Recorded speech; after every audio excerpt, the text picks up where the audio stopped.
Obrigada por estarem aqui mais uma semana, tem sido muito bom. Obrigada aos meus patronos por me apoiarem o podcast. Estou muito contente de ter patronos, já sabem. Podem ver no meu Instagram como é que podem ser patronos da Caravana. Baixem também as aplicações do podcast. Tem, por exemplo, o Castbox, Spotify ou os da Apple. Ou então, se preferirem ver com a imagem, que há pessoas que gostam de ver movimentos, expressão corporal e as expressões dos convidados, podem ver o YouTube.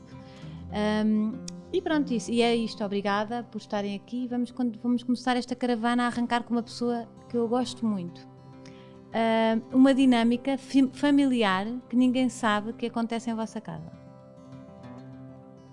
Uma dinâmica familiar? Sim. Assim, uma coisa muito vossa. Uma rotina, uma dança que nós fazemos as três quando nos temos que empoderar. Ah, é? Uma dança da força, sim. Fazemos a abanar o rabo. É uma dança com uma música específica ou é qualquer música serve? Não. É quando uma coisa corre mal e nós queremos dar força e dizemos forte, forte, forte e abanamos o rabo. É tipo rugby? É, como se fosse tipo assim um claim. Huga, aquele... Sim. O nosso Huga. Muito bem. Acho que é isso. Ainda não fumamos cigarros. Ainda. Em vez de mim, quem é que sentavas aqui agora para partilhar este vinho contigo? É tão querida, não, hoje era contigo. Era? Não era contigo. Eu gosto. Não me trocavas? Não me trocava. Não. O gangue do pé preto alguma vez não amou o sítio por onde passou? O gangue do pé preto, não, porque nós escolhemos. Os sítios não são oferecidos. Pode haver o caso deles oferecerem quando nós fazemos o contacto da reserva, mas por norma o gangue vai para sítios onde paga exatamente para garantir a isenção da resposta. Isso era um princípio base do gangue. Então estudam muito bem a lição antes? Estudamos muito bem a lição. Já aconteceu não haver aspectos que não correspondem, mas não corresponder de todo, não. Não saíram de fraldadas. Preferias, é sempre mau, não beber nunca mais, nem um copinho de vinho, nem molhar o bico, nem nada? Se cá preferi outra pessoa agora. Hã? Se cá preferi outra pessoa agora. Espera, que esta eu acho que é pior. Vai ser difícil para ti. Ou ires uma vez por semana a uma reunião de pais na escola. Essas estão bem à minha medida. Mas olha, ainda assim. Que fosse mesmo difícil. Mas ainda assim acho que aguentava a reunião de pais, porque podia beber a seguir. Ou ir bêbada. Sim, ou ir bêbada no limite. Mas pronto, para não envergonhar as crias, se calhar. A reunião de pais uma vez por semana. Ok, aceito. Mas depois tiravas dessa escola. É muito exigente. Palavra preferida? Palavras. Eu utilizo muito a palavra palavras. É mesmo preferida. É o tua paixão. É o meu batimento, sim. É o meu batimento. As palavras são claramente o meu batimento. Embora eu goste muito do obrigado também. Estavas indecisa? Estava indecisa. Primeiro pensei em vinho, mas fui sugestionada. Quando dizem vinho eu sorrio sempre, sabes, o Pavlov. Como sempre um sorriso, mas depois achei, não. A minha mãe diz que eu falo muito em vinho, que as minhas conversas têm muito teor alcoólico e pronto. Esta vai pela minha mãe. Palavras. Boa. Ela é fotógrafa e dona de um dom incrível para a palavra. Lá está. É também inquieta, alegre, ótima conversadora e apreciadora do lado melhor da vida. Mãe de 2 loiras, rainha do desapego e líder de um gangue. Anda um bocado grande, apaixonada ultimamente e finalmente salvou a sua conta de Instagram de uns vilões da net. Para a ter aqui, tive óbvio de trocar o chá por um bom copo de vinho, mas descansem, a caravana está estacionada. A conversa, essa sei que vai rolar numa estrada cheia de altos e baixos, mas que faz dela esta pessoa incrível. Tenho comigo a inconfundível, inteligente e portadora de uma alma boa, Isabel Saldanha. Obrigada por estares aqui. Obrigada. Disse tudo bem? Disseste. Só tu, para trocares aqui o vinho. O chazinho, quando eu te disse. Bem, troca o chazinho e tu. Chazinho. Foi aí que eu disse não. que sim, reparaste. Foi assim que aceitaste quando andaste. Não foste. Andei muito tempo atrás de ti. Não foi fácil. Acho que estas coisas dos podcasts às vezes eu fico assim um bocadinho reticente. Porquê? Porque como as perguntas são assim mais soltas, não que eu não escreva, que eu até escrevo de forma muito honesta e muito escorrida, até muito pouco refletida. Mas esta coisa do vídeo, eu sempre fugi aos conteúdos de vídeo. Sim. Não sei, parece-me que é assim mais... Se calhar uma timidez minha, não sei. Mas aqui não se está a sentir também. Não, eu sou super descontraída, eu sou uma pessoa de pessoas, eu gosto. Mas vim por ti. Eu sei, tenho acompanhado e gosto do teu trabalho. Não me identifico com todos os convidados, como é óbvio, mas identifico-me com a tua forma de estar. Acho que tu és muito doce e é uma coisa que falta hoje em dia nas pessoas. Não, tudo mesmo a dizer de coração, quando as pessoas me perguntam o que é que eu acho de ti. Sabes que as pessoas perguntam estas coisas umas das outras. E eu digo sempre que acho que tu és muito doce, muito... Tu és muito querida. Nós não estamos imenso juntas, mas quando eu estou contigo, tu és daquelas pessoas que uma pessoa sabe que não vai ser uma seca.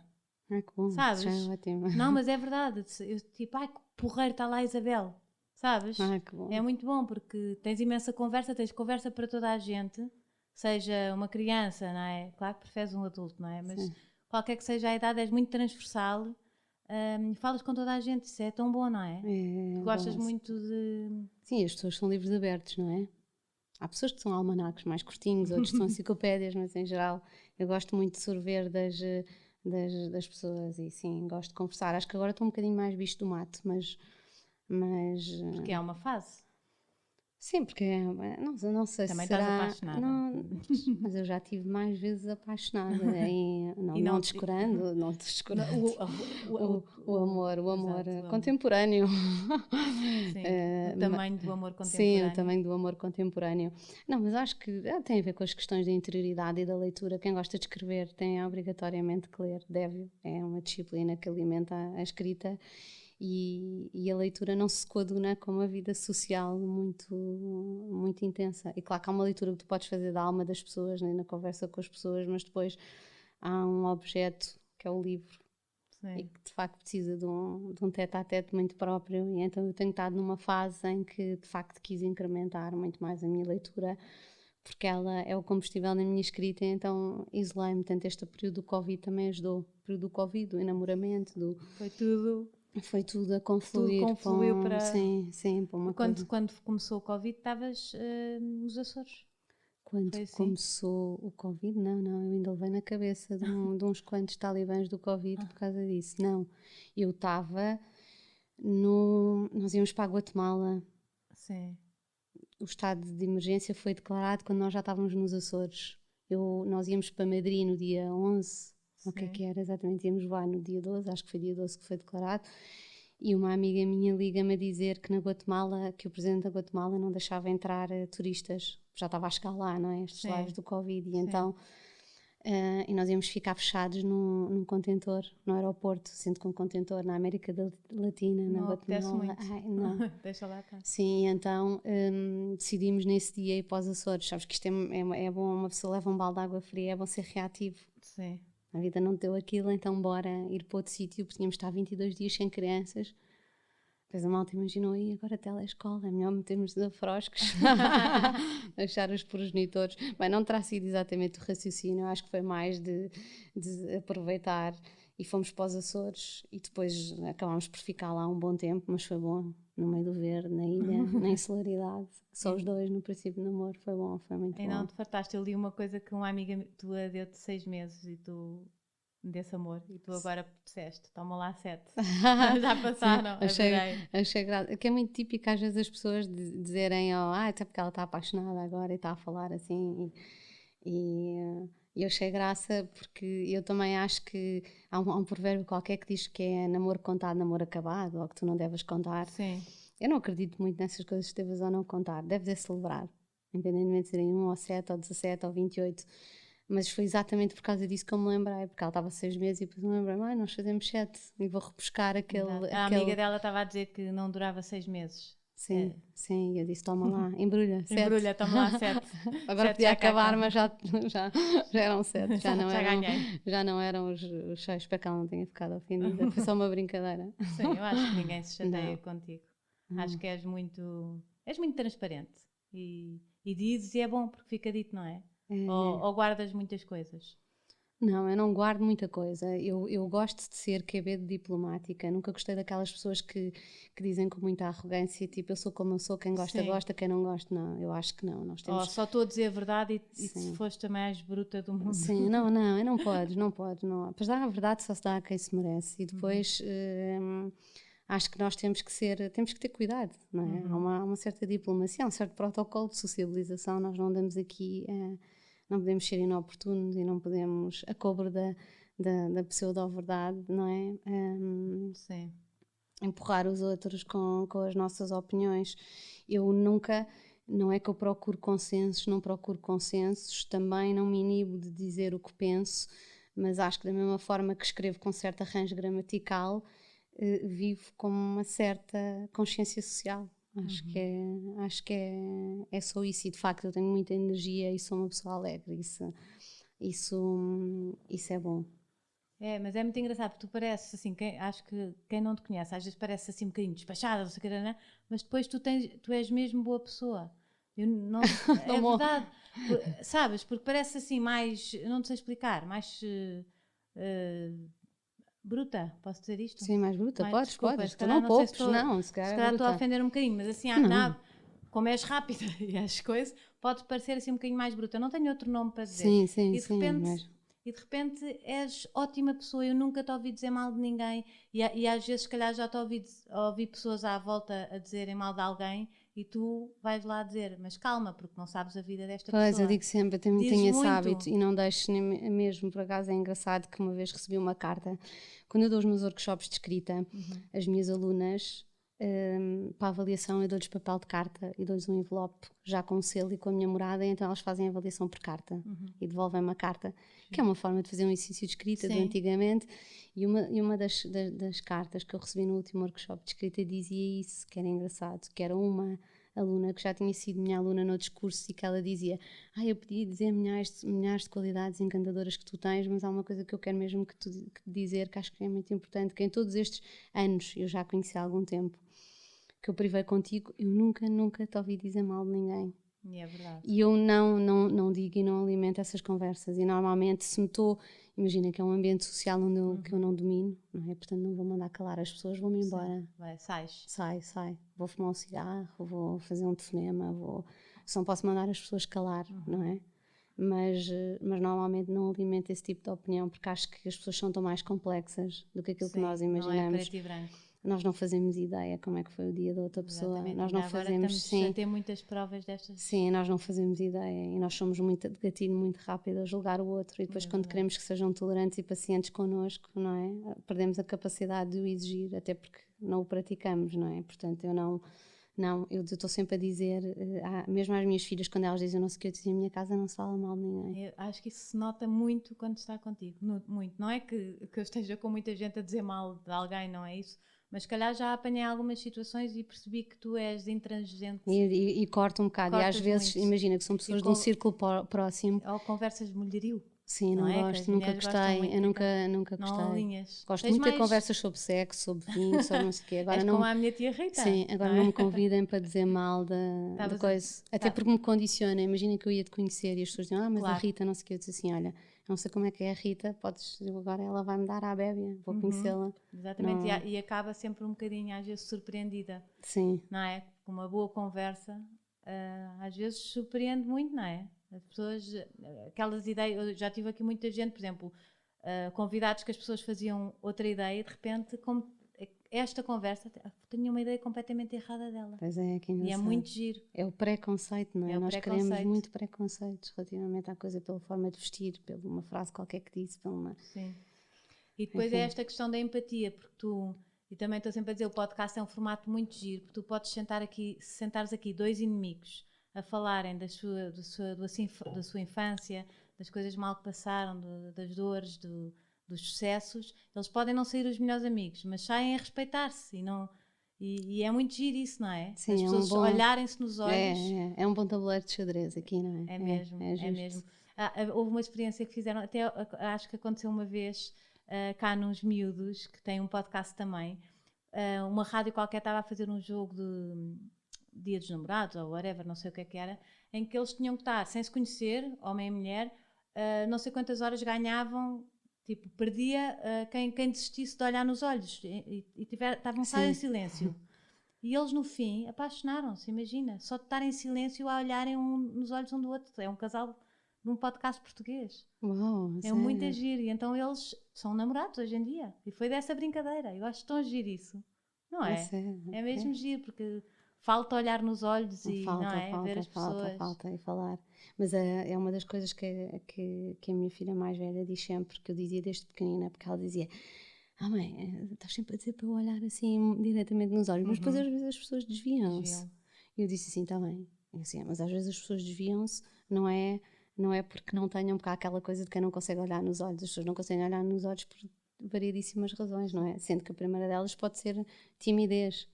Não tem que ser por uma questão de mau caráter. É como dizerem que as crianças e os cães farejam as más pessoas. Mas também há crianças pequeninas, não é? Que já são seres ali, não é necessariamente... Eu tenho muito medo dessas verdades assim, absolutas. Que se falam. Se ele gostou de ti, como imagina, tu andas pelo mundo a fazer uma data de coisas boas e de repente vais à casa de uma amiga tua que tem um filho com feitio de merda e o miúdo vai ao teu colo e ela diz: deves ser mesmo boa pessoa. Eu, olha, estava à espera. Tive 40 anos à espera que alguém me confirmasse. Exato. É muita veleidade. Sim. Nós não valemos só por uma ação, não é? Nem é só uma pessoa que nos valida. Claro. E nós até podemos estar e ter agido errado com algumas pessoas, não é? E agido bem com muita gente, portanto, enfim. Exatamente. É preciso ter, por isso é que lá está isto, pegando na cena do dizer mal, é preciso ter muito cuidado. Muito cuidado. Podemos ser nós do outro lado. Sim, podemos ser nós. E é feio. É feio e cansa. E cansa muito. Já está toda a gente cansada de ouvir dizer mal, não é? Achas? Eu acho que ainda não se cansaram muitos. Há uns que se faltam cansar um bocadinho de dizer mal, mas pronto. Mas estes tempos de confinamento também não são fáceis. Sim. Na gestão dos silêncios, não é? Sim. As pessoas viram no digital ou nas ferramentas uma forma de escape. É muito fácil, não é? Nós sabemos que é muito fácil. É mais fácil, não é? Do que pôr-te no lugar do outro e sentires empatia. E notas, porque nestes processos, quando há, por exemplo, grandes episódios que criam e que trazem ao de cima grandes questões fraturantes da sociedade, ou questões tipo o racismo, e a minha irmã, por exemplo, a minha irmã mais nova, a Maria, que anda com o meu cunhado é preto, ela disse: agora desamiguei imensos amigos meus, eu não sei o quê, com esta história do racismo, houve-se coisas, e de facto houve-se, lê-se coisas que tu... Mas depois também às tantas tu já não sabias, podias dizer preto, o que era ser racista, às tantas estavas contra o racismo, mas não podias dizer que o black não sei o quê, não podias dizer, bem, eu às tantas já estava baralhado, tipo, olha, já não sei. São tempos difíceis para a liberdade de expressão e eu acho que é que se essa discussão se torna circular, nós corremos o risco de deixar a discussão sozinha porque nos colocamos todos fora dela.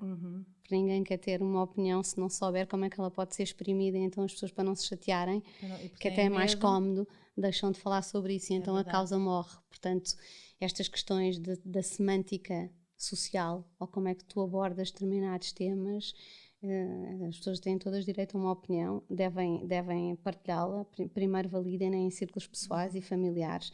Tenham cuidado em exaltar opiniões nas redes, acho que há mínimos de sensibilidade que de facto não são cumpridos diariamente, mas nem tem que haver uma atitude pedagoga dos outros sempre a ensinarem, não é preta, é raça negra, não é não sei o quê, ou então façam-no por mensagem privada, façam-no com delicadeza, não é?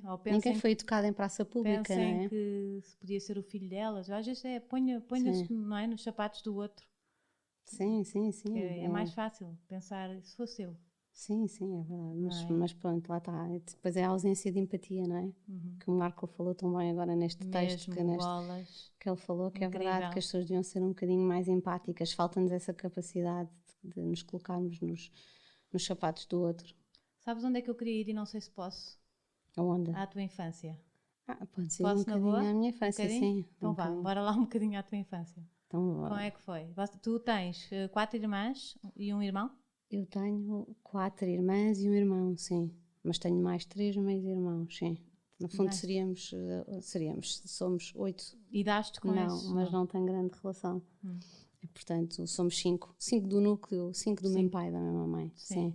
A minha mãe foi a primeira vez mãe aos 19 anos e a última aos 43. Tu dizes que ela foi uma mãe mais estressada depois do que ao princípio. Estive a ler uma coisa qualquer assim, sim, não é? E era. Que engraçado, porque normalmente pensa-se que... Eu acho que quando tu és mãe nova, corres o risco bom de seres uma criança com crianças. Sim. São que estas coisas não se escolhem, não é? Eu fui mãe mais cedo, a minha irmã Margarida foi mãe a primeira vez aos 41, ainda quer ser mãe, não é? Claro que tu ganhas mais conhecimento do mundo, é natural que te alarmes mais e tenhas mais consciência. Não é uma coisa condenável, mas é uma coisa que eu reparo.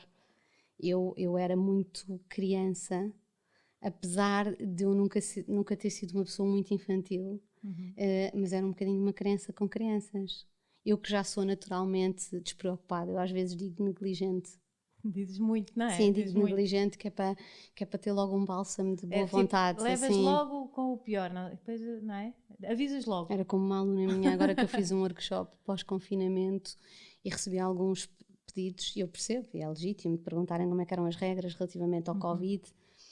E aquelas que eram muito complicadas, eu dizia que estava esgotada, é verdade. Tenho que confessar aqui, porque pensei, se calhar não estou a cumprir e eu não sou a pessoa mais criteriosa para fazer... para avaliar isso, mas houve uma muito engraçada que disse, eu disse, olha, então isto não somos 8, portanto quer dizer, há espaço, há distâncias, à volta de uma mesa, a comida vem o catering faz as embalagens individuais, recicladas, está tudo, não é? Se não beijo do meu vinho, está tudo bem. Está ao capa. E depois senti o vinho tem álcool, não é? Sim, e senti que lhe devia dizer, portanto, dupla desinfecção, senti que lhe devia dizer que olha, mas eu sou muito descontraída, a roçar um negligente, escreveu no e-mail, que era para depois não haver isto a propósito já me perdi, estávamos a falar da infância, dos filhos, do negligente. Como é que vamos falar aqui? Das crianças, de ser uma mãe com negligente, sim. Sim, acho que sim, acho que notei isso, notei as diferentes mães que a minha mãe foi. Se bem quando ela tivesse... Tu és o quê? Eu sou a segunda dos 5, sou a segunda dos 5 e sou a quinta dos 8. Sim. Tenho posições para todo o gosto. Eu 2 para 5. Que giro. Mas dos 8, vocês não se deram nunca ou não se dão agora?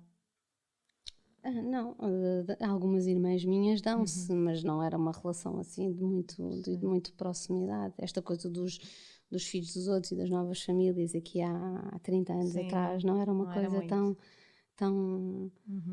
bem resolvida. Bem, se ainda não é hoje, nós dizemos isso, mas quer dizer, enfim, nós sabemos que... Na maioria não é. Que é difícil, não é? São ajustes muito complicados, não é? Trazes uma bagagem familiar, depois... Eu digo sempre que pior do que os filhos são as mulheres, não é? É sempre o que complica, não é? Sim. As novas mulheres e as ex-mulheres. Eu sempre tive imensa preocupação de dizer às minhas amigas, tipo, nunca me deixem ser uma ex-mulher, no que isso representa.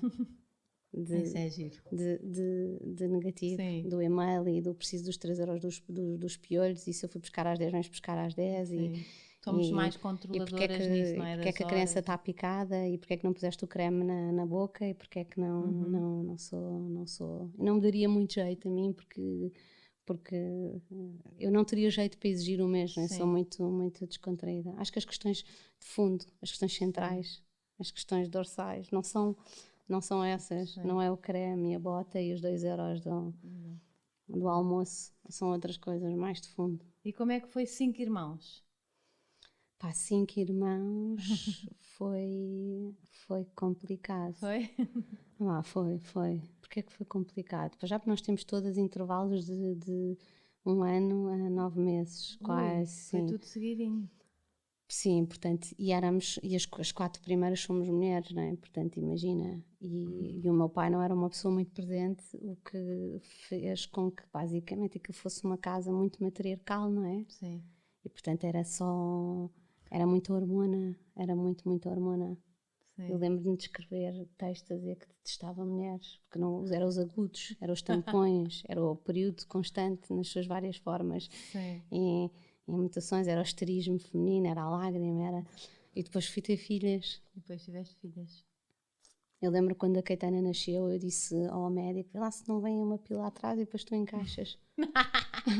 Estava tão triste, achei que queria ter. Hoje em dia acho graça, porque as mulheres depois têm uma cena, uma teatralidade e um jogo de emoções e uma forma diferente. Além de que uma filha como a mãe, há sempre uma questão intrauterina que é muito interessante, mas é muito mais duro.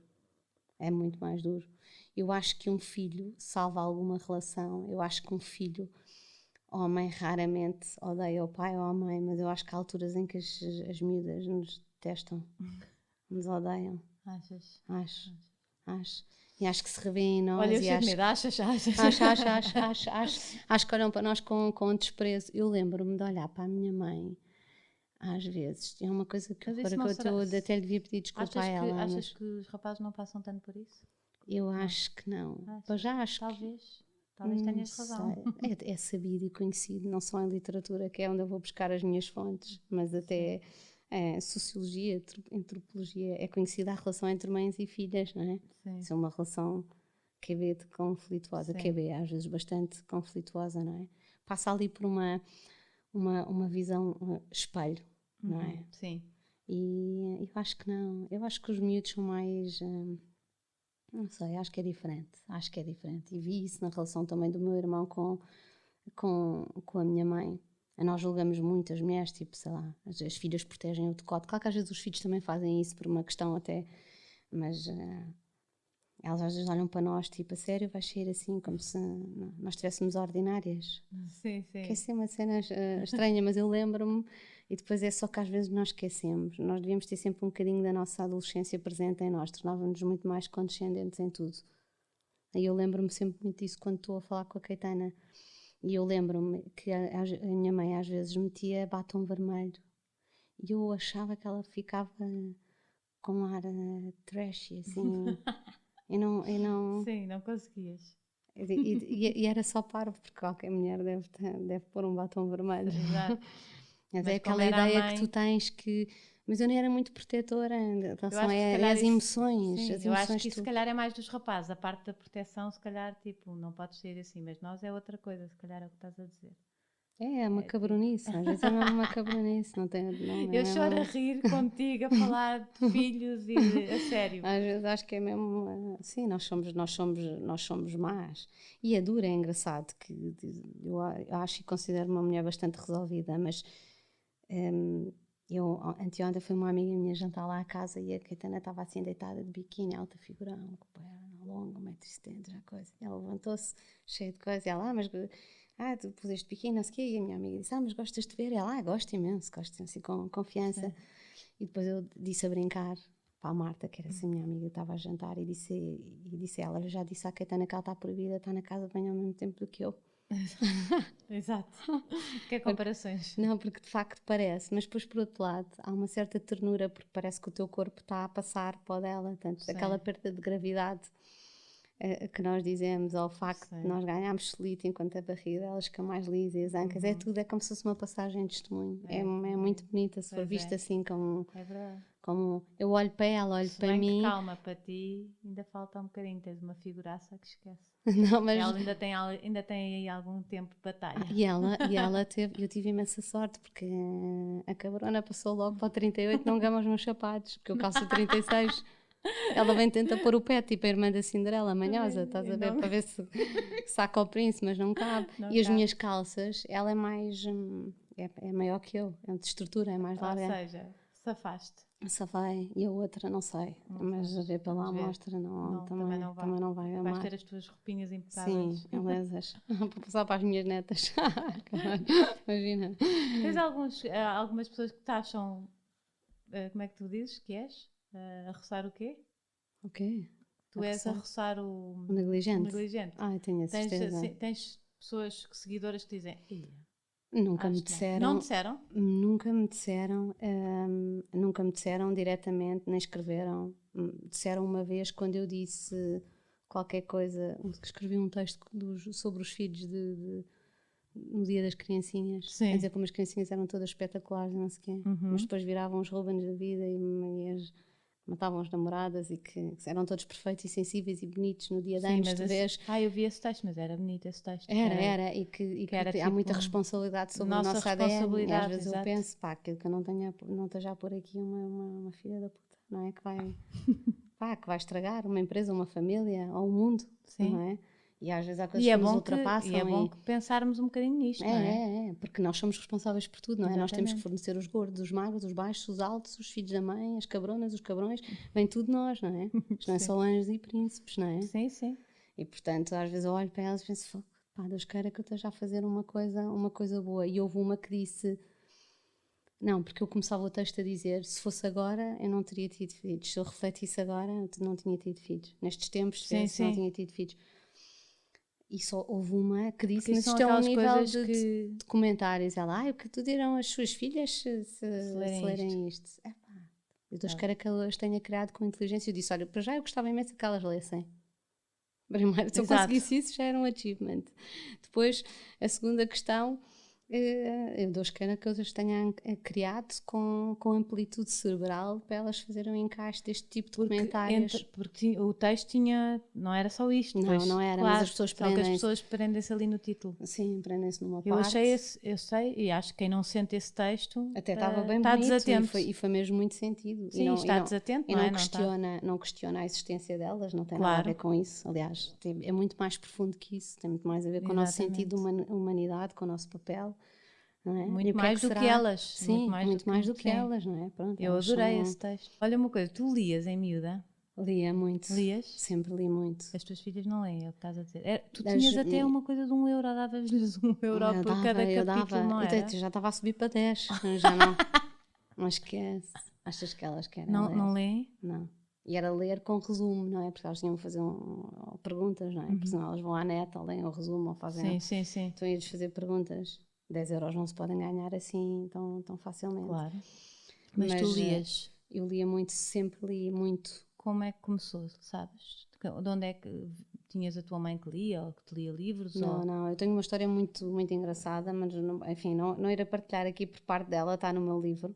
Embora ele não seja autobiográfico, é ficcionado a partir desse episódio que me conduziu à leitura. Mas eu de facto tive uma espécie de uma amputação física, digamos-lhe assim, que me conduziu à leitura, que me fechou um bocado o universo e que me obrigou não, mas os livros passaram a ser uma companhia para mim.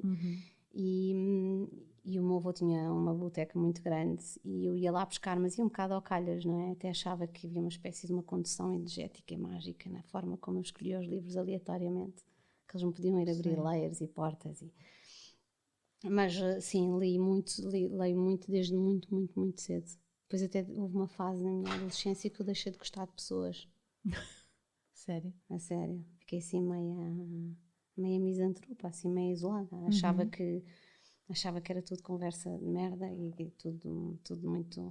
Achava que era uma espécie de iluminada e que era eu e os livros. Chegava, que era eu e os livros. E depois passou-me, pronto. Mas era uma fase em que eu era assim meio gótica e então andava sempre com os livros. Era assim muito intelectual, não ia para a praia, não ia a ajuntamentos. Olha, ótima para o Covid, para os tempos de Covid. Um livrinho em casa estava perfeito. Lembro da minha mãe a obrigar-me a ir para a praia, eu ir toda de preto.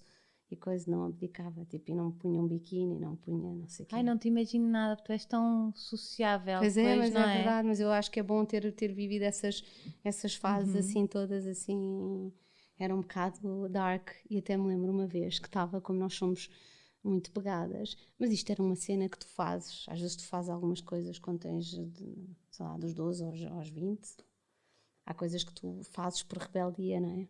E às tantas é uma teimosia tua, mas que tu já compraste, não é? Portanto, já nem é uma cena que tens que vender a ti própria, já achas que és mesmo assim. E eu achava que as pessoas eram desinteressantes e que os livros, e que a minha companhia era os livros e a escrita, e aquilo até soava bem para mim.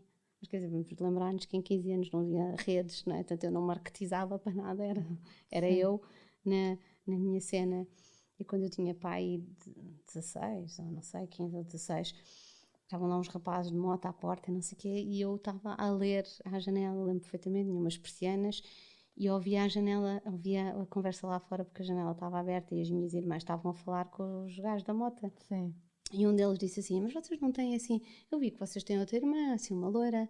E elas, não, esquece que ela é muito esquisita. Eras tipo a gata borralheira? Não era a gata borralheira, porque a gata borralheira ainda está a fazer qualquer coisa, está a varrer, estava a limpar. Não, eu só estava para canto, eu só varria para canto. Não, elas disseram tipo, não, mas esquece, ela é muito esquisita, ela não gosta muito de pessoas. E depois eu pensava assim, cabrona, se calhar até gosto. Agora afinal... Não, mas depois voltava para os meus livros, achava que isso confirmava que efetivamente as pessoas... Sim. Não valiam, também não quero ter estes amigos também, era assim meia defensiva, mas passou-me rápido, mas foi importantíssimo, estás a ver, se tu não te fechas. Sim. A mim permitiu-me ligar aos livros e buscar recursos aos livros que de outra forma eu não ia buscar. Claro que muitas das coisas, tipo Nietzsche, Sartre, todas aquelas coisas que eu lia muito, o meu avô tinha uma grande parte da livraria, da biblioteca dele ligada à filosofia. E eu li imensas coisas sobre o existencialismo e imensas coisas de mitologia também. E muitas daquelas coisas eu não tinha propriamente nem intelecto, nem vida suficiente para fazer a gestão daquelas obras, não é?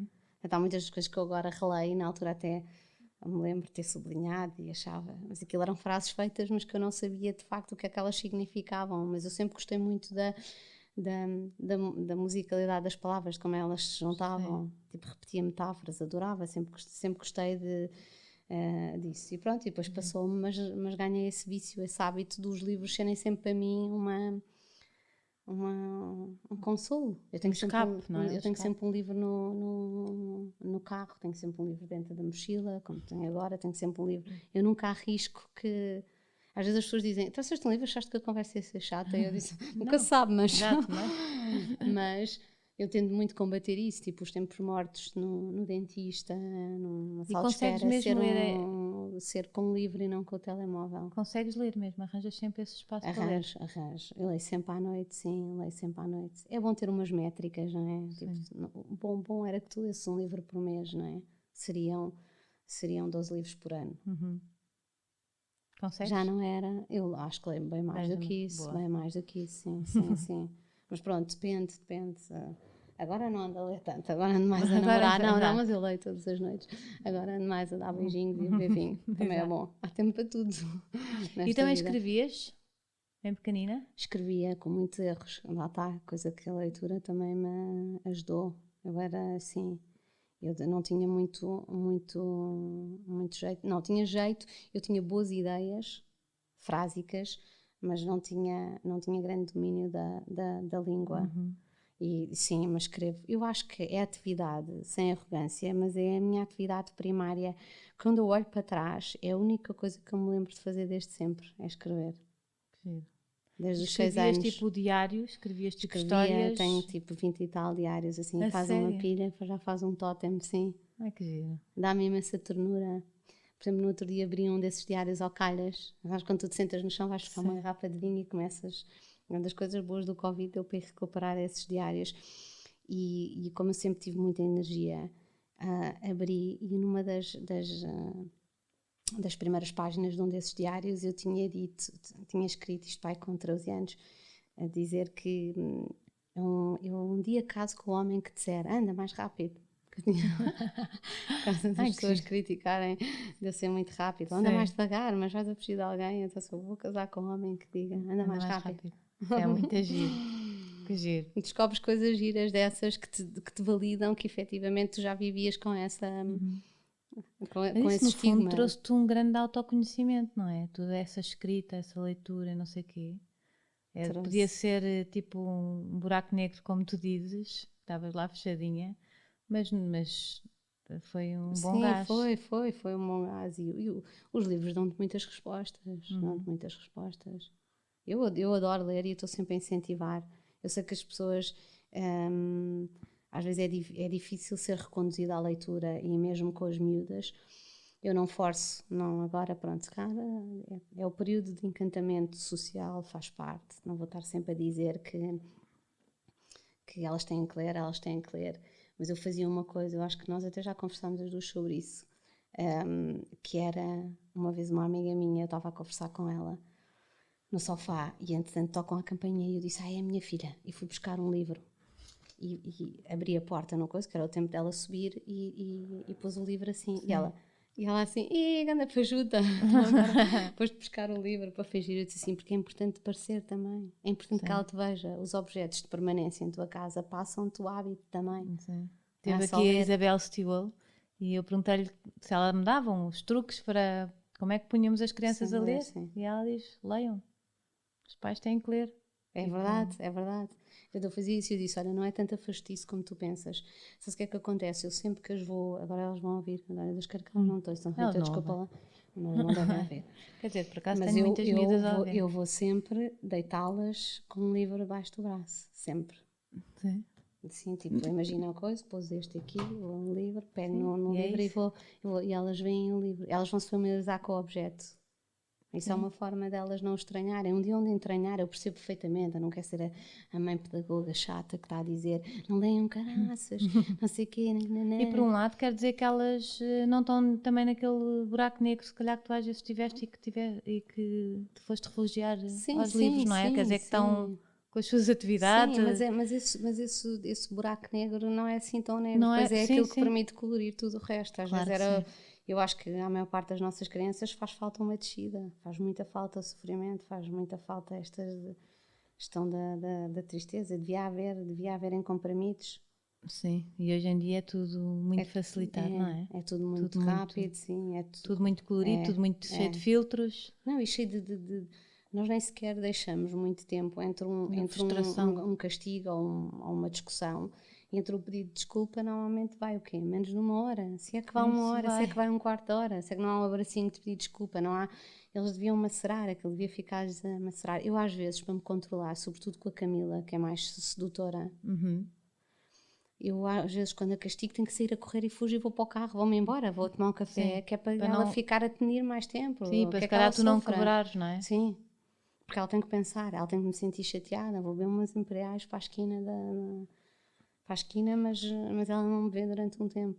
É importante que eles fiquem um bocadinho com aquele tipo, e agora a gaja ficou mesmo lixada. Deixa-me pensar um bocadinho nisto, deixa-me ponderar aqui. Não pode ser o carinho terno, não pode ser aquele pedido de desculpas terno, assim, que eles fazem lá, eles levam-nos bem, não é? Nós sabemos. Sim. Temos que lhes dar um tempo para eles ficarem com a dor ali a bater em todos os cantos, fazer flipper, até que...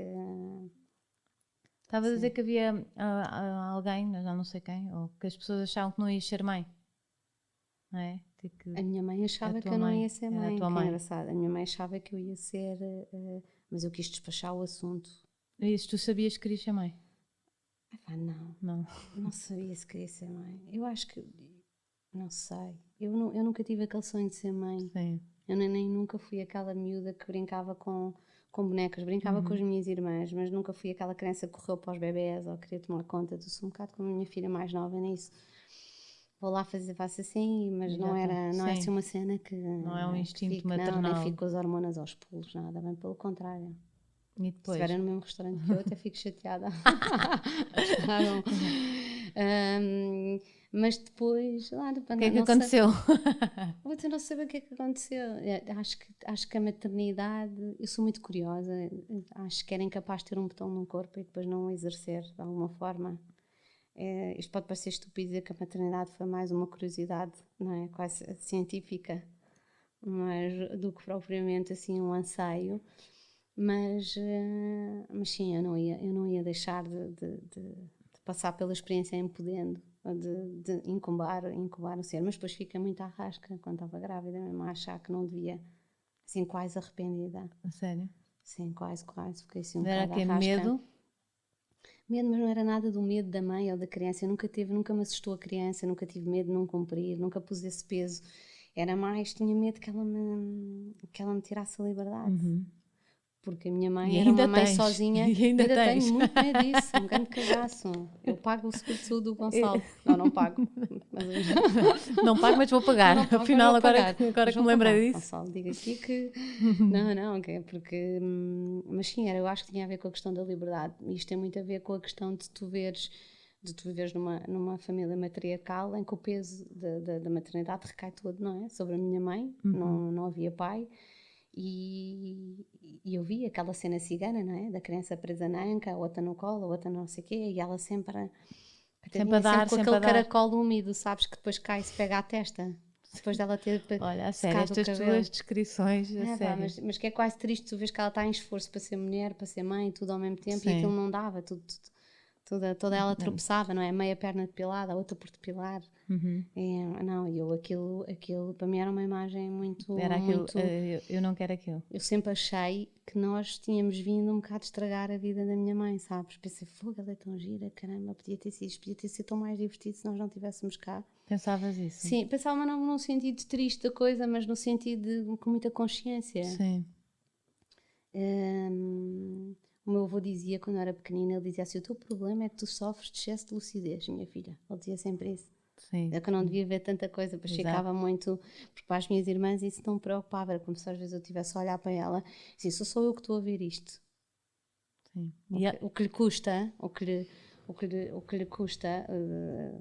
como ela está desejosa que nós vamos para a cama para ela poder se calhar fumar um grande charuto e beber um whisky, ela gostava dessas cenas dela e nós aí coisa, e o charuto ficava sempre a queimar e o whisky, eu olhava para o gelo a derreter e pensava que éramos nós que estávamos a roubar, que aquilo ia ficar aguado e que as coisas nunca lhe sabiam aquilo que, a essência das coisas que nós lhe roubávamos, andávamos sempre ali na periferia a comer-lhe as canelas e portanto quando fui mãe tinha muito medo que as minhas filhas me comessem as minhas canelas, mesmo apesar de ter um pai muito diferente, isso joga muito, ainda assim nós sabemos que há aqui uma relação, não é? Entre mães e filhos que é difícil, que é muito comprometida e que requer muita responsabilidade. E depois tinha imenso medo de não deixar de gostar delas, sentisse que elas me roubassem a liberdade. Engraçado. Portanto, para mim foi assim um grande cagaço essa parte, não era tanta questão de o que será dela e se eu posso cuidar e se vai ser um ser feliz, era se ela não me iria asfixiar a mim, ou seja, se a maternidade não me ia anular como pessoa. Até acho que fui um bocado dura nos anos que se seguiram, quando a Caetana nasceu, nos primeiros meses. Eu fui logo um mês para a China, ela era muito pequenina, tinha pai em casa, fui logo viajar. Eu até fazia assim de propósito para provar a mim mesma que de alguma forma não ficava seduzida única e exclusivamente pela maternidade. E de facto eu não me identifico só com o ser mãe. E acho as mães são mães, assim, seres muito perigosos. Mesmo. Pronto, muito perigosos. Vamos ter que desenvolver isso, então. Não, acho perigoso. Onde é que isso se pode manifestar? Acho que eu disse lá no podcast da Catarina do Amor que as pessoas só deviam só deviam deviam fazer uma revisão e só estariam prontas para amar se cumprissem os requisitos do amor próprio.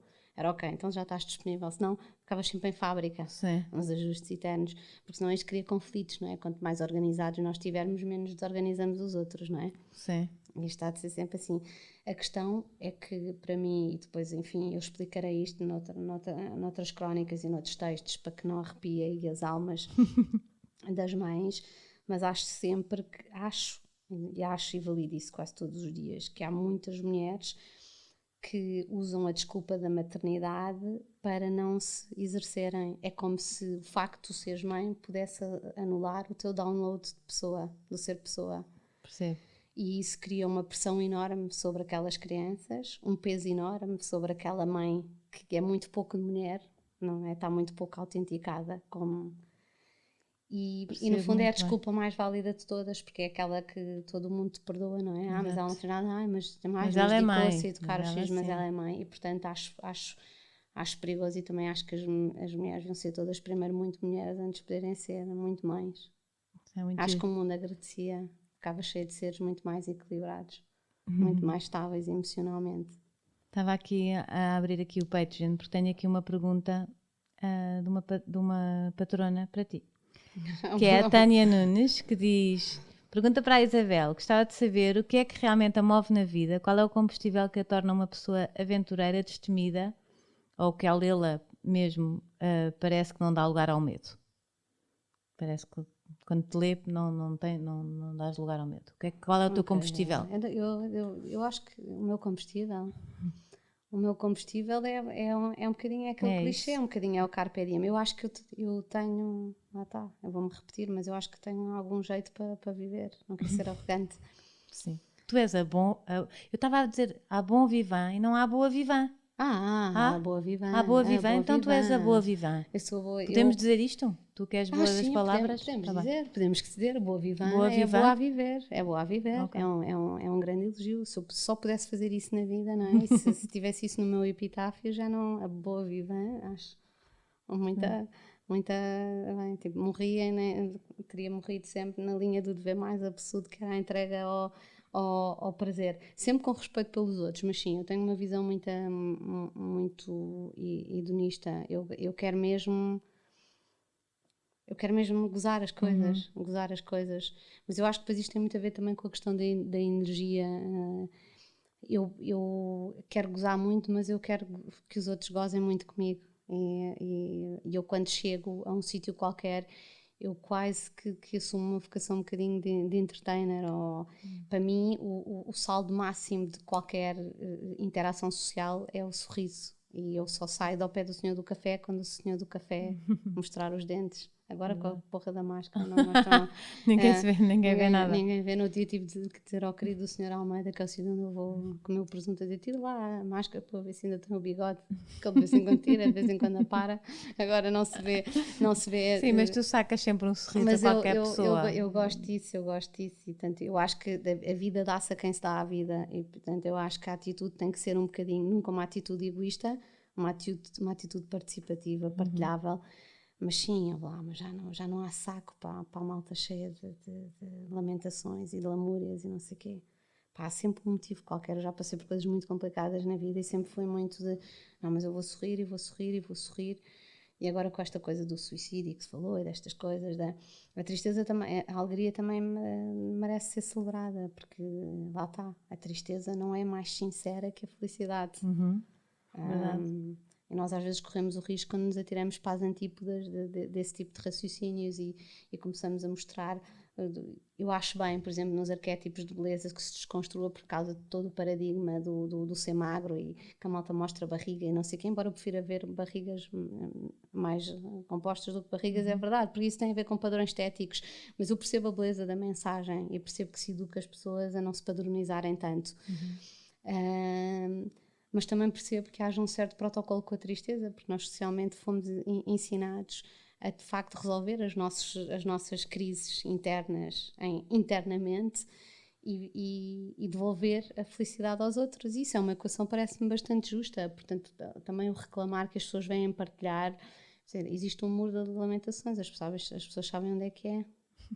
Em Jerusalém, posso dar as indicações. Está tudo fechado agora, já não dá para ir. Pois, não dá, mas acho que sim, acho que vai da capacidade de sabermos falar sobre as coisas, sim, acho que se tem que abrir outros compartimentos nas redes sociais, mas não tem a ver com lamúria, nem tem a ver com queixume, tem a ver com aquilo que nós sabemos que é a vida, e na vida influem a tristeza como a alegria, como a paixão, como a tesão, como o desgosto, como todas essas coisas em diferentes níveis, porque as pessoas parecem que estão sempre a querer desmontar quem está feliz. Porra, deem-lhes a bébia delas poderem estar mesmo com a capacidade de se apropriar. Uma coisa muito básica, mas eu agora tive uma pessoa, fiz uma abdominoplastia porque tinha diástase e não me correu mal, não tive dores. Que bom. Foi ótimo, mas uma seguidora deu-me uma descasca a dizer que eu não tinha sido verdadeira, porque ela tinha feito e tinha tido dores. E eu disse, não, mas a minha verdade foi esta, correu-me bem. E depois é isso, parece que só o sofrimento é que é válido, não é? Não pode ser. E não pode ser. Faz-me sempre lembrar uma história que eu conto, que era quando estava no grupo da preparação para o parto. Também só fui a uma aula que foi essa. Agora foste ao grupo da preparação para o parto. Uma amiga minha me inscreveu, era naqueles presentes, e eu disse, eu não queria essas coisas, mas ela, e eu, lá está, mas eu acho que nós temos que ser curiosos em relação às coisas. Eu gosto de ir ver, faço tudo, sou mas tu vais numa de paródia. Não, mas não vou nunca numa de desrespeito ou de gozar, vou numa de aprender. Pode ser que eu aprenda qualquer coisa. E cheguei lá E aquilo era já as grávidas, todas com 7 meses, e para já muitos delas chegavam já aos tropeções, e iam encostadas aos maridos, e até serem amparadas e não sei o quê. Parecia já uma cena de, assim, um encontro de handicaps. E eu senti-me logo mal por estar bem, por estar magra. Sim. E senti logo que se calhar de vir à casa de banho e vir coxear, só para ver se me integro melhor no grupo. E depois, a tipa que estava lá a dinamizar aquilo disse... Agora vamos começar assim, no sentido dos ponteiros de relógio, vamos perguntar a cada uma das mães o que é que... Qual é que é o impacto que a maternidade está a ter nas vidas. Sim. O que é que sentem, que é assim uma coisa muito no imediato. E por acaso eu tinha chegado atrasada, portanto estava ao lado dela e ela, então não era a última, e ela começou e uma dizia, porque a retenção de líquidos e não sei o quê, na outra, a displasia da anca, não sei o quê, o não durmo, as insónias, e eu, estava a ter uma gravidez porreira, fazia ginástica todos os dias, bebia os meus copos de vinho, fazia as minhas cenas, nem sei se não fumava, mas... e estava a chegar a minha vez, eu comecei a suar e disse, senhora, Gonçalo, diz-me qualquer coisa, eu tenho que ter um problema, senão nós vamos passar. Mas porquê? Porque elas vão achar que eu não estou grávida, mas é que eu estou. Eu estava preparada para dizer, mas é que eu estou mesmo. Eu não sei porque é que eu ainda não tive um problema, desculpem-me. Aceitem-me sem problemas, exato. Porque isto é... Eu estou a exagerar no episódio, mas é Sim. verdade, porque as pessoas de facto ligam muito pouco. Tu podes dizer 20 coisas, Jana, como é que está? Como é que está o trabalho? Está-me a correr muito bem, olha, estou-me a divertir imenso, tenho viajado e não sei o quê. Mas olha, fiz um check-up e vieram os resultados. E tu disseste 20 coisas que correram bem e uma correu mal. Só te bloqueiam na que correu mal. Então, mas fala-me lá desse check-up. Não, deixa-me falar do namoro, que eu estou a curtir. Não. E de facto nós temos que mudar um bocadinho as nossas derivadas mesmo na comunicação, para ter atenção por nós próprios, às vezes, quando dizemos dos outros. Os outros somos todos, não é? Portanto, os outros somos nós. Os outros são os outros, não é? Somos nós todos, e portanto temos de ter um bocadinho de cuidado com como é que falamos. Há pequenas atenções que depois de facto geram estas faltas de sensibilidade, Sim. não é? Que de facto derivam a que se dê mais importância e mais honestidade aos episódios de tristeza e de dor que se dão aos episódios de felicidade, não é? Sim. É importante dar só de dores e de tristeza que também merecem ser ouvidos. Sim, e as pessoas têm o direito, quer dizer, mas também quiser... pode-se celebrar, não é? Celebrar as coisas boas. As pessoas têm o direito de escolher o que querem partilhar. As coisas das redes sociais e quer dizer, no limite aquilo é a moral de cada um, não é? É o diário digital, cada um faz daquilo que quiser, não é? E assim deveria ser. Não se tem que exigir determinada conduta, nem as pessoas têm que ficar todas contentes quando tu dizes que estás na merda. Finalmente, alguém que está na merda. Não é? Nós estamos todos, vai, não volta, estamos. Sim, está tudo. Mas pronto. Olha, e tu conseguiste uma coisa muito boa, que és super amiga do pai das tuas filhas. Pois, consegui. Não é? Isso é muito, é difícil. Sim, eu não sei se sou super amiga, mas é que ele pediu-me para ficar com elas amanhã. Não Espera aí, hoje não sei se estou amiga. Não sei se estou amiga. Não, consegui, somos amigos, sim. Eu acho que nos respeitamos muito e apoiamos-nos e não nos atropelamos. E, sim, acho que a nossa relação é muito bonita mesmo de se ver. Não é uma relação, nós não almoçamos ou não temos aquela coisa de estar sempre juntos, ou eu não lhe ligo a contar das minhas coisas, ou se calhar ele mudou de emprego e eu nem sequer sei. Não é por aí que a nossa relação, mas é de um equilíbrio emocional naquilo que diz respeito às miúdas e ao nosso entendimento. É muito, muito bom e com muito respeito. Por exemplo, imagina, se eu estou com alguém e o Gonçalo não está com ninguém, ele diz, olha, eu fico com as miúdas que é para tu ir jantar fora. Então, existe esse tipo de cuidado, de saber que deixar o outro, celebrar a vida e gozar, sem dizer, olha, mas depois quando eu precisar é tácito, quando ele precisar eu estarei lá. Não precisa de ser, eu não tenho que mentir ao Gonçalo. Quando preciso que ele fique, imagina, queria tanto ir dormir com o Filipe, hoje podes ficar, eu digo-lhe assim e ele, ok. Lembra-me de uma coisa espetacular, porque não sei se ainda têm, vocês partilhavam a mesma empregada. Sim, partilhamos. Portanto, a Fátima.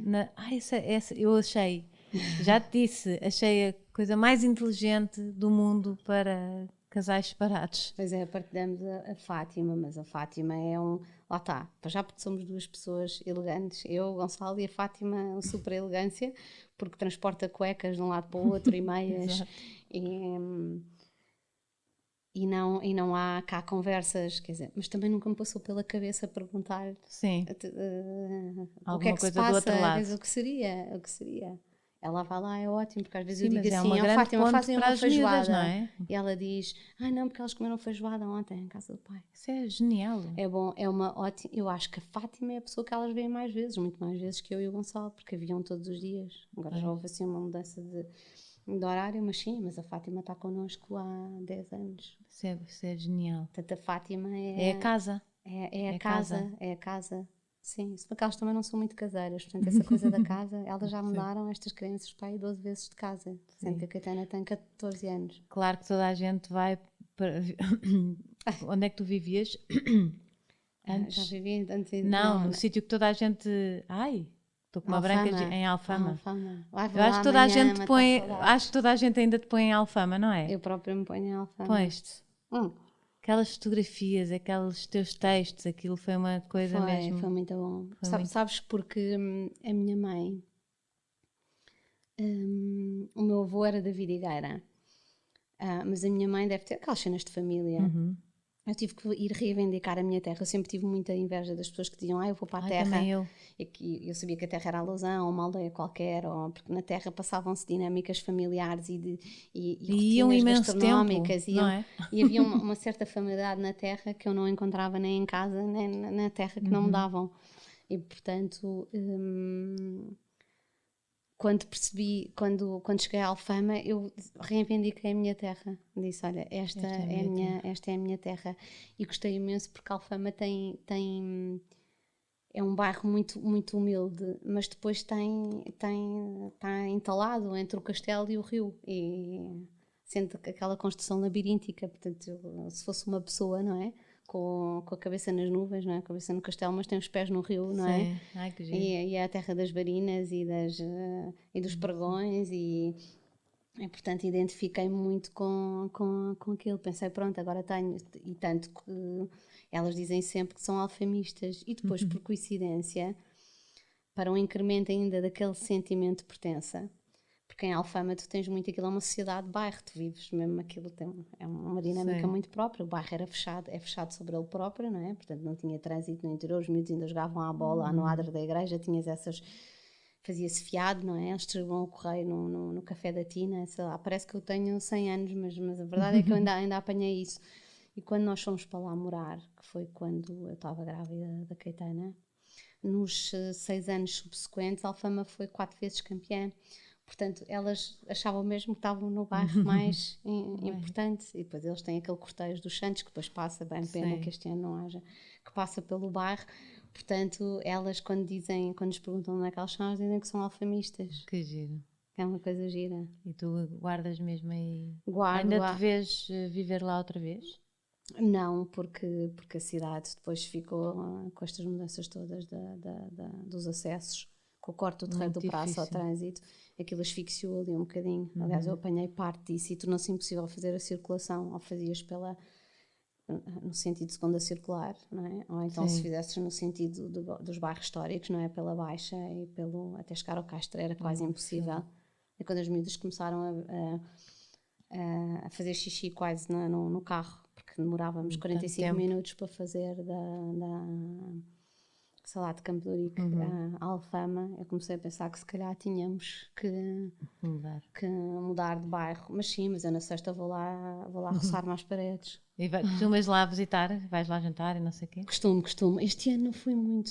Vamos na sexta-feira exatamente. Aliás, eu no sábado vou para Viana do Castelo, mas na sexta-feira disse eu gostava de cá ficar exatamente para ir lá abraçar-me e querer mostrar ao Filipe o meu bairro, que é fazer um bocadinho o tour, porque eu acho que quando tu vives num sítio assim, parece uma criança, não é? A empurrar, a levar o outro de mão dada, a mostrar, olha aqui eu fazia não sei o quê e aqui, aquilo devolveu-me um bocado a ser criança. Gostei muito, as miúdas iam sozinhas ao pão, andavam descalças pelo bairro, desciam no Largo da Palmeira, onde há aqueles bailaricos dos Santos, elas desciam com as placas de madeira, com os mitras lá do bairro, todas contentes. faziam criação de bicho da seda, tiveram um bocadinho daquilo que possivelmente é a terra. É o campo. É a terra. E elas sabem, porque quando elas vão à Alfama, mesmo com esta idade assim, elas encostam a cabeça à porta da casa. Ai, que giro. É mesmo querido. Tão giro, muito giro. Encostam, tem aquela coisa. Eu acho que isso passou cá para fora, sabes? Passou mesmo cá para fora. Passou. Acho que as pessoas, não sei, eu gosto de ir lá ver-te, sabes? Pois, eu vivi na António Augusto Aguiar. Eu depois saí da Alfama e fui para António Augusto Aguiar, no cruzamento com o Filipe Folk de Super Anódina, ali ao pé do Corte Inglês, em que tu saías e de repente eram carros e carros e carros.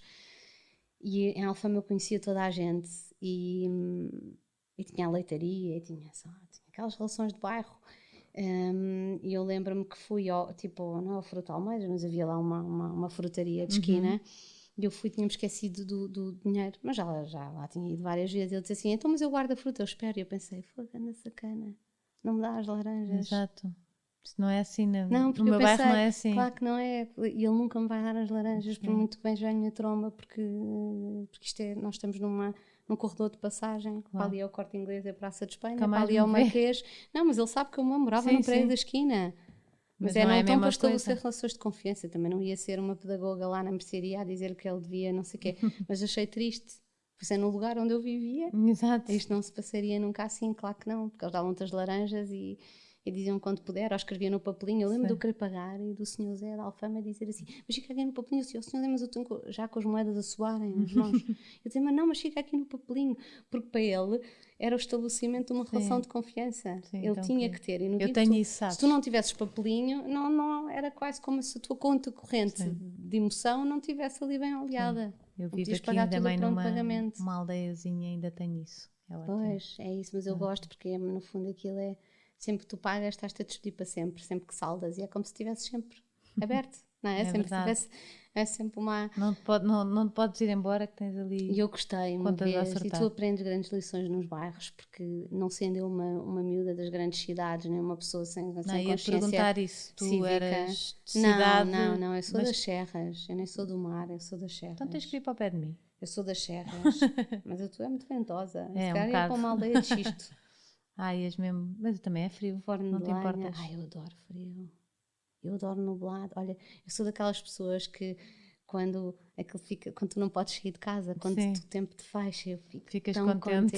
Então se isso acontece em julho ou agosto, e podem ser semanas seguidas, aquela cacimba a cair, as pessoas ficam muito chateadas. Eu não sou muito praia, gosto muito de mar, mas não sou nada das grupetas das amigas, do bronze, não sei o quê. Sou muitas amais assim, das imperiais, do marisco. Sabes que vais ficar espantada com isto. Tive aqui a Bárbara Alves da Costa e ela está a dizer, já não sou muito praia, mas sou muito esplanada. Pois é isso, esplanada, sim. Eu gosto muito mas o sol, não sei, deve ser o meu lado russo. O meu bisavô era russo, não sei. Era russo o teu bisavô? Era do lado do meu pai.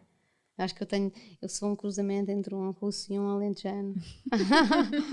Dá assim qualquer coisa. Dá assim como Isabel Saldanha. Assim, o meu lado Putin. Não, de facto não adora o calor. Fica assim um bocadinho. Há imensa malta que acha que eu adoro. Que eu sou de uma pessoa de praia.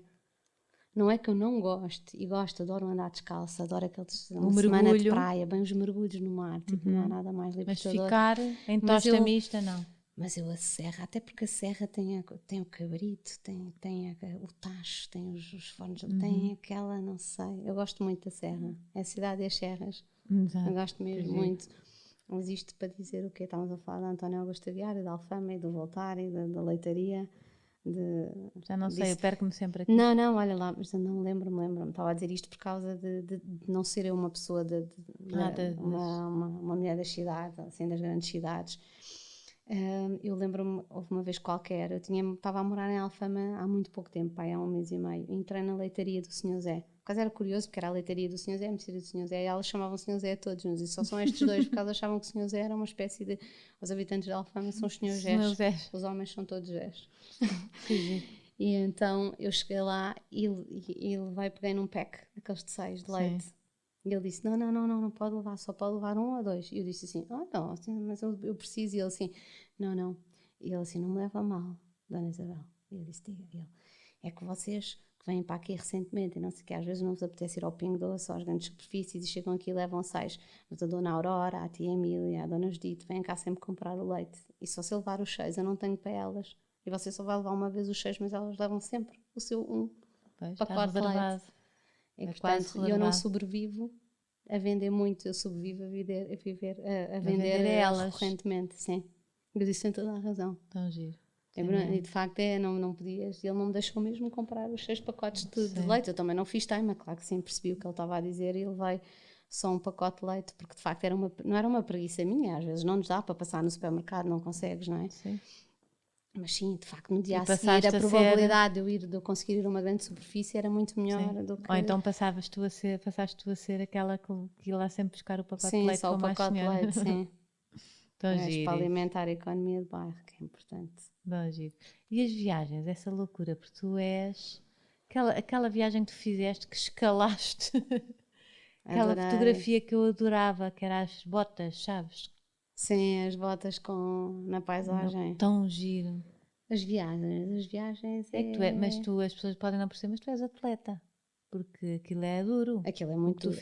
Mas aquela não sou atleta, adoro esse pito-te aqui com um copo de vinho bem cá à frente. Já com vontade de fumar um cigarro, super atleta. Não, mas sim, és. Sou uma atleta. Não, mas és. Não, eu gosto de me lançar a desafios e esse foi muito duro. Eu já tinha feito trekkings, nunca tinha feito um trekking em autonomia, que para quem não sabe é levar a mochila às costas com todo o peso que ela tem lá dentro.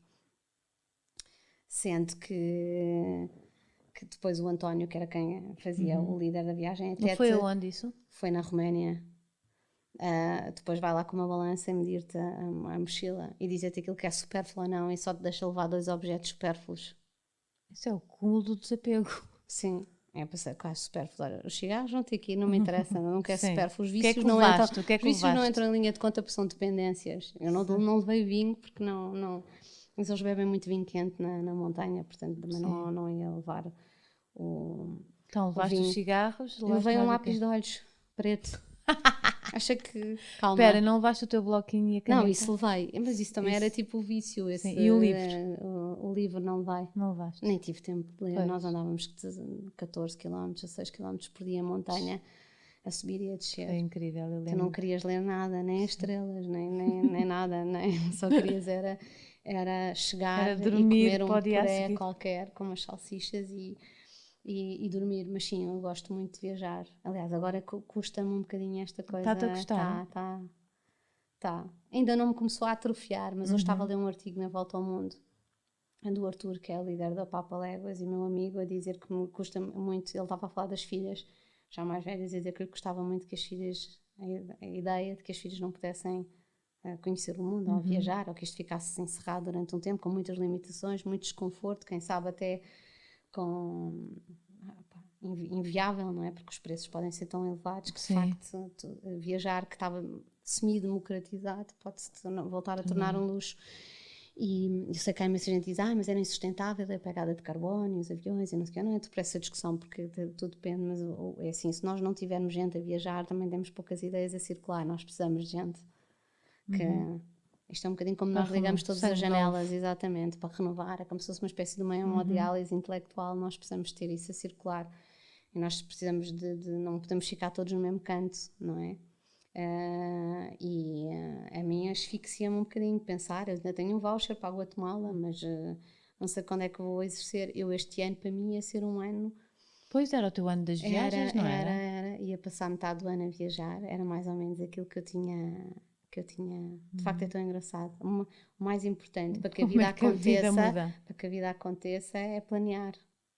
Para acontecer diferente basta que planees. Basta planear, exato.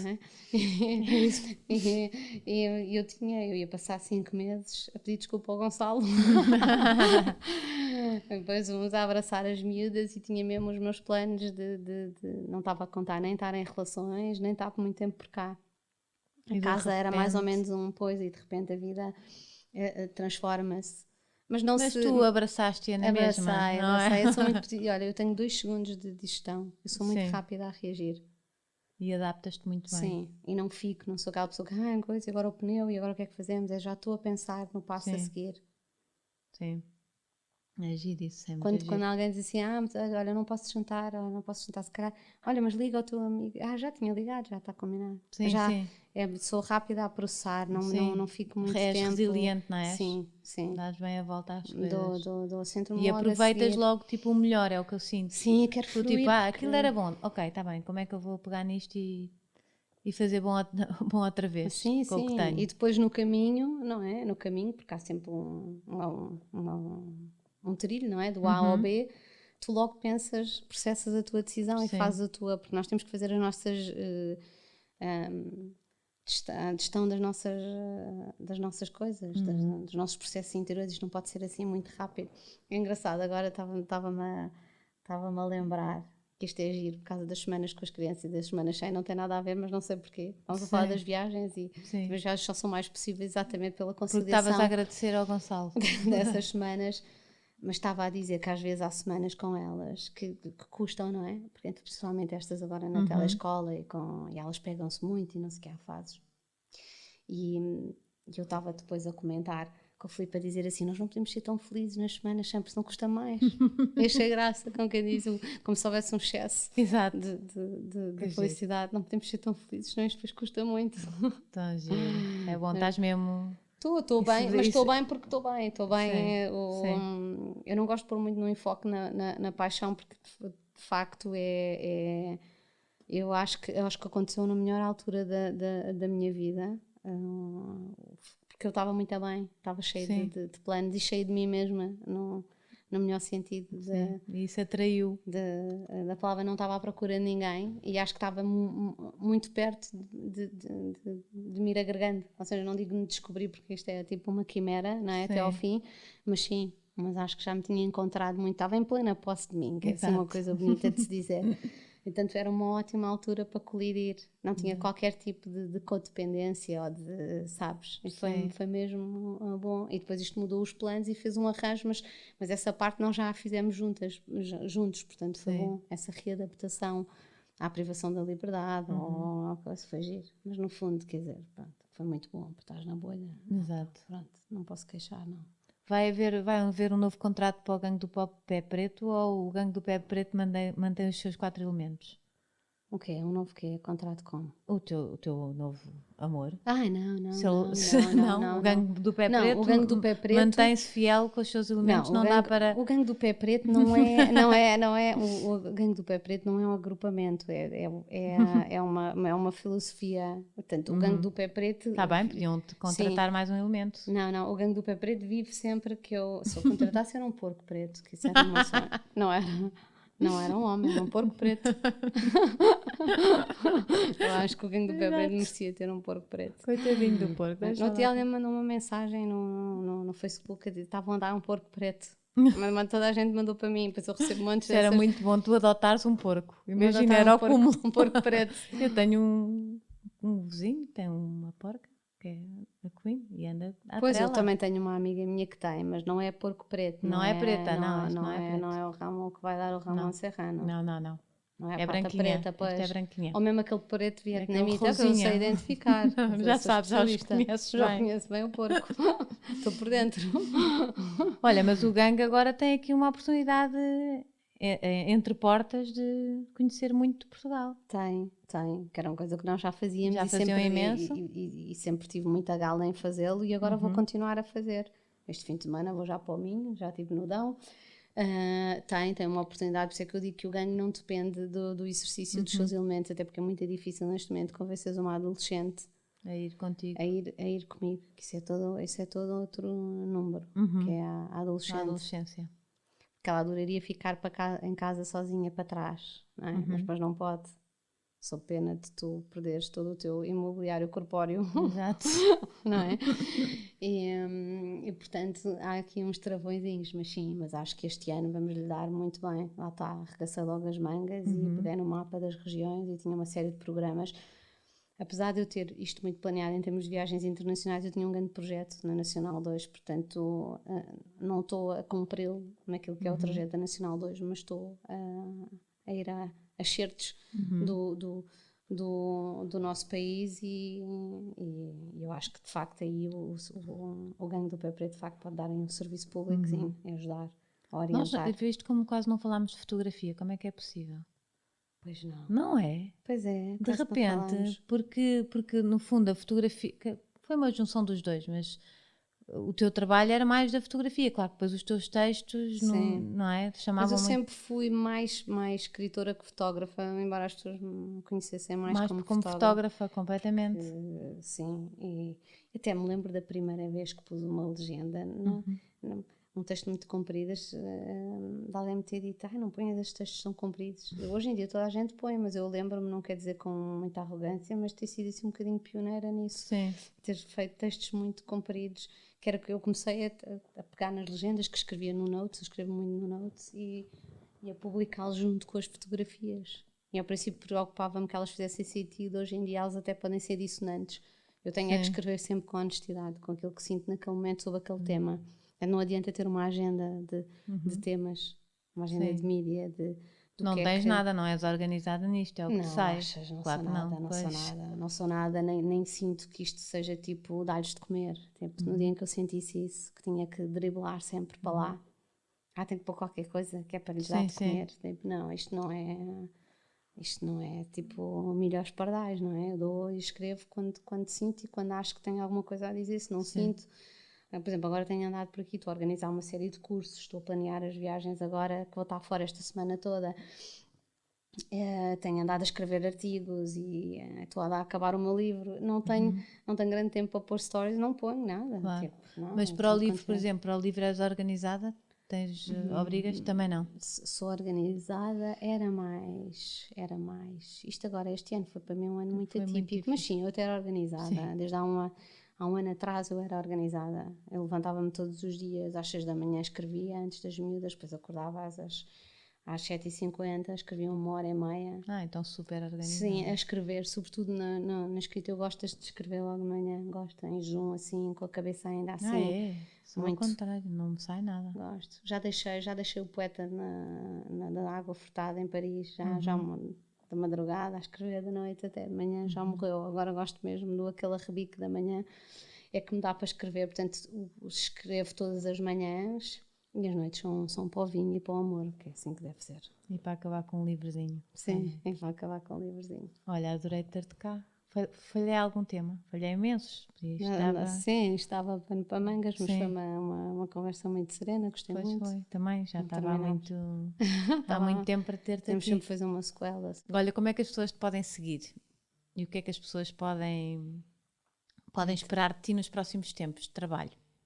Há viagens, muitas viagens, algumas fotografias. O que é que podem esperar o meu livro? Quando? Possivelmente em outubro, Deus queira. Quero muito acreditar nisso, é uma aposta. Estás a acabá-lo? Já o acabei, mas aquilo é tipo os Irmãos Karamazov, deve ter 3 tomos. 3 volumes, era muito. Eu estou a escrever lá há 6 anos.